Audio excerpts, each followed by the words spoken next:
বিখ্যাত investor Warren Buffett একটা কথা বলেছেন, আপনি কত টাকা আয় করছেন তা দিয়ে আপনার সফলতা মাপা হয় না, আপনি কত টাকা কাজে লাগাচ্ছেন সেটাই আসল।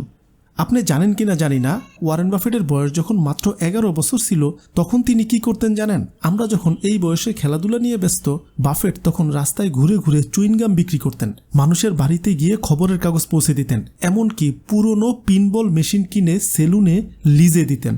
তাকে একবার কোশ্চেন করা হয়েছিল সে সেই ছোট বয়সে কেন এগুলো করেছিলেন। তিনি উত্তরে বলেছিলেন তিনি সেই ছোট বয়সেই একটা রহস্য বুঝে গিয়েছিলেন যা আমাদের দেশের অনেক শিক্ষিত মানুষও বোঝে না। নদী যেমন ছোট ছোট অনেকগুলো ঝর্ণা থেকে পানি পেয়ে বিশাল আকার ধারণ করে, আপনার পকেটে টাকাও আসতে হবে অনেকগুলো উৎস থেকে, তাহলেই আপনি ধনী হতে পারবেন। দেখবেন আমরা শুধুমাত্র একটা চাকরি করি এবং সেইটা নিয়েই ব্যস্ত থাকি, সেখান থেকে যা ইনকাম আসে তা খরচ করি, এভাবেই চলছে বছরকে বছর। ওয়ারেন বাফেটের কথা অনুযায়ী আপনি জীবনে কখনোই আর ফাইন্যান্সিয়াল ফ্রিডমের মুখ দেখবেনই না। তাই আপনার টাকাকে যে করেই হোক কাজে লাগাতে হবে। আর এর জন্য সবার প্রথম একটা জিনিস আপনার মাথায় ফিক্স করে রাখুন, কোটিপতি হওয়ার যাত্রা আপনার পকেটে নয়, শুরু হয় আপনার মাথা থেকে। আপনারা হয়তো রোনাল্ড রিড নামে এই ব্যক্তির নাম শুনেছেন, হয়তো অনেকে শুনেছেন। তিনি বড় কোনো কোম্পানির সিইও ছিলেন না, তিনি ছিলেন আমেরিকার একজন সাধারণ গ্যাস স্টেশনের অ্যাটেন্ডেন্ট এবং ঝাড়ুদার। তিনি যখন মারা যান তখন দেখা গিয়েছিল তার ব্যাংক অ্যাকাউন্টে $8 মিলিয়ন, মানে 95 কোটি টাকা রয়েছে।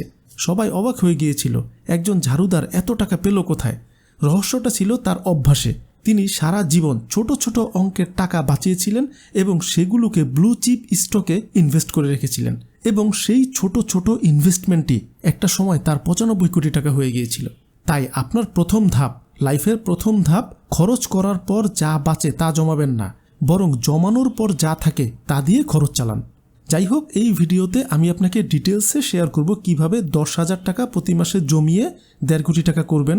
পাশাপাশি যাদের বেতন 30,000 টাকারও কম, তারা কিভাবে এই প্রতি মাসে 10,000 টাকা করে জমাতে পারেন তার একটা রাস্তা দেখাবো। আর ভিডিওর শেষ অংশে একটা জিনিস শেয়ার করব, অনেকেই আপনারা টাকা জমান কিন্তু পরবর্তীতে দেখা যায় সেই টাকাটা কোনো কাজে লাগে না, মানে সেই টাকাটা বাড়েও না, কিছুই হয় না, লাইফে কোনো কাজেও লাগে না। তারা আসলে টাকা বাড়ানোর প্রসেসটাই বোঝে না। এই বিষয়টা শেষে শেয়ার করব, তো চলুন শুরু করা যাক। আচ্ছা, আপনি যদি প্রতি মাসে 10,000 টাকা করে কোথাও ইনভেস্ট করে রাখেন, মানে কোনো মিউচুয়াল ফান্ডে ইনভেস্ট করেন, তাহলে সেটি আপনাকে প্রতি মাসে 15% করে ইন্টারেস্ট দিবে। এরপর দেখা যাবে 10 বছর পর আপনার কাছে টোটাল 28 লক্ষ টাকা হবে। এখন আপনি ভাবতে পারেন, ভাই কোটি টাকা কোথায়, এটা তো মাত্র 28 লাখ টাকা। এখানেই টুইস্ট। আপনি যদি ধৈর্য ধরে আরও 10 বছর এই টাকাটাকে সেই জায়গায় রেখে দিতে পারেন, তবে আপনার সেই 28 লক্ষ টাকা বেড়ে দাঁড়াবে 1,50,00,000 টাকায়। একটু খেয়াল করুন, প্রথম 10 বছরে আপনি জমিয়েছিলেন 28 লক্ষ টাকা, কিন্তু পরের 10 বছরে সেই টাকা 5 গুণ হারে বৃদ্ধি পেয়ে 1.5 কোটি টাকা হয়ে গেল। একেই বলে কম্পাউন্ডিংয়ের শক্তি। মানে শুরুর দিকে আপনার অল্প টাকা আনতেছিল, মানে অল্প টাকা বাড়তেছিল, কিন্তু পরের 10 বছর আপনার 28 লক্ষ টাকা বাড়িয়েছে। এখানেই হচ্ছে আসল কম্পাউন্ডিং। এখন ব্যাংক আপনাকে ইন্টারেস্ট দেয় 6 থেকে 7%, কোনো ক্ষেত্রে 8%। এখানে 15% পর্যন্ত ইন্টারেস্ট পাওয়া যায়। পাশাপাশি সিপ মানে সিস্টেমেটিক ইনভেস্টমেন্ট প্ল্যান, এখানেও 15%-এর মতো ইন্টারেস্ট পাওয়া যায়। এখন অনেকেই বলবেন, ভাই আমার বেতন তো খুব কম, 30,000 টাকারও কম, সেখান থেকে 10,000 টাকা বাঁচানো তো অনেক কষ্টের কাজ, আমি কি করতে পারি? আপনারা যেটি করতে পারেন, আপনারা খরচ কমাতে যাবেন না, খরচ কমাতে পারবেনও না। আপনারা আসলে আপনাদের ইনকাম সোর্স একটু বাড়ান। আমি ভিডিও শুরুতে ওয়ারেন বাফেটের কথা বলেছিলাম, তিনি কিন্তু শুধু টাকা জমাননি, তিনি চুইনগাম থেকে শুরু করে পিনবলের মেশিন থেকে শুরু করে ছোট ছোট ইনকাম সোর্স জেনারেট করেছিলেন। এখন আপনি যেই চাকরিটি করছেন, সেই চাকরির পরে, মানে 5টার পরে বা 6টা যেই টাইম পর্যন্ত আপনি চাকরি করেন, এরপরে আপনার ছোট একটা ইনকাম সোর্স বের করতেই হবে। সেটি অনলাইনে কোনো পণ্য সেল হতে পারে, অফলাইনের কোনো বিজনেস হতে পারে, মানে ছোট কিছু, যেখান থেকে আপনার 10 থেকে 15,000 টাকা এক্সট্রা আসতে পারে। দেখুন, কোটিপতি হওয়া আসলেই একটা বোরিং কাজ। কেন? কারণ আপনাকে দিনের পর দিন, মাসের পর মাস একই কাজ করে যেতে হবে। ওয়ারেন বাফেটের একটা বিখ্যাত উক্তি রয়েছে, স্টক মার্কেট হলো এমন একটা জায়গা যেখানে ধৈর্যহীন মানুষের পকেট থেকে টাকা ধৈর্যশীল মানুষের পকেটে যায়। তাই আপনারা যদি চান স্টক মার্কেটেও টাকা ইনভেস্ট করে লং টাইমের জন্য রেখে দিতে পারেন, সেটা দ্রুত বাড়বে। চার্লি মাঙ্গার, যিনি ওয়ারেন বাফেটের ডান হাত ছিলেন, তার বন্ধু ছিলেন, তার বিজনেস পার্টনার ছিলেন, তিনি বলতেন, ইনভেস্টমেন্ট করার পর আপনার কাজ হলো হাত গুটিয়ে বসে থাকা এবং গাছটি বড় হতে দেখা। আপনি যদি বারবার আপনার পোর্টফোলিও চেক করতে থাকেন এবং সামান্য লাভ হলেই বিক্রি করে দেন, তবে আপনি কোনোদিনও কম্পাউন্ডিংয়ের পূর্ণ স্বাদ পাবেন না। মানে আপনি যদি কোথাও টাকা ইনভেস্ট করেন, মিউচুয়াল ফান্ড হোক, সিপ হোক, অন্য কোনো জায়গায় হোক, আপনার ধৈর্য কম, আপনি কয়েক বছরের মধ্যে সেটিকে ভেঙে ফেললেন, তখন কিন্তু আর সেই যে আপনার কোটি টাকার স্বপ্ন সেটি আর পূরণ হবে না।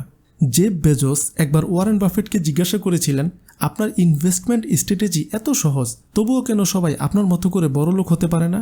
বাফেট মুচকি হেসে উত্তর দিয়েছিলেন, কারণ কেউ ধীরে ধীরে বড়লোক হতে চায় না, সবাই দ্রুত বড়লোক হতে চায়। এবার বলি আমরা কেন টাকা সেভ করতে পারি না। ধরুন আপনি প্রতি মাসে 10,000 টাকা করে খুব কষ্ট করে জমাচ্ছেন, কিন্তু হুট করে আপনার মনে হলো, আরে সবাই তো আইফোন 16, 17 কিনে ফেলতেছে, আমারও তো একটা দরকার। আপনি আইফোন কিনে ফেললেন।